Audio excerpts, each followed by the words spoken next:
Ivan पैवलोव का नाम आपने सुना होगा। पैवलोव का डॉग का एक्सपेरिमेंट है। अगर आप ये वीडियोस फॉलो कर रहे हो तो एटलीस्ट आपको पैवलोव का डॉग का एक्सपेरिमेंट तो पता होगा, जिसमें उन्होंने सलाइवा के ऊपर काम किया था कि कैसे जो है, और बेसिकली ये डाइजेशन से रिलेटेड काम था, फिजियोलॉजी और मेडिसिन के फील्ड में ये काम था, लेकिन बाद में ये एसोसिएशन नजर आया तो ये साइकोलॉजी में भी काफी फेमस हुआ।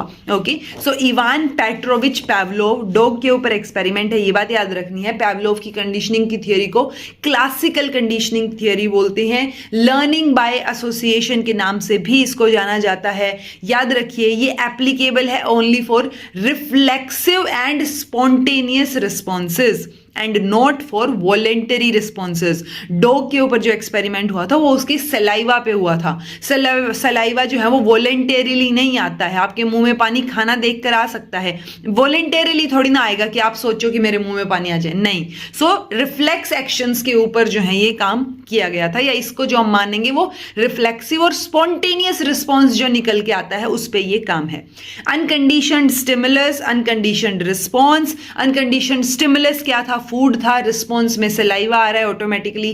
कंडीशनड स्टिमुलस, एक घंटी बजा रहे थे हम और उसको कंडीशनिंग करने की कोशिश कर रहे थे कि घंटी बजते ही सलाइवा आ जाए। सो कंडीशनड रिस्पॉन्स जो है वो अगेन बेल के ऊपर जो सलाइवा आ रहा था वो था। ठीक है, ये जो एक्सपेरिमेंट्स थे डॉग के ऊपर ये इन्होंने 1890s में किए थे। इन्होंने जो ये अपना डाइजेशन वाला जो काम था वो पब्लिश किया था किसके कब? 1897 में। और ये जो इसमें साइकोलॉजी में जब ये काम आया, यानी साइकोलॉजी से ओरिएंटेड जब ये पेपर पब्लिश हुए तो 1927 में अपने पेपर में इन्होंने इनकी बात की थी। ठीक है, और डिटेल में फिर 1928 में भी बात हुई थी। बट चूंकि ये काम 1990s में हो चुका है, सो 1904 में यानी 1904 में इनको नोबेल प्राइज मिलता है इन फिजियोलॉजी और medicine for his work on digestion. तो ये बात आपको याद रखनी है। पैवलोव जब ये नई कंडीशनिंग या जो नई लर्निंग हुई है उसको जो ये एसोसिएशन हुआ है, इसको क्या बोल रहे हैं? पैवलोव ने टर्म यूज की है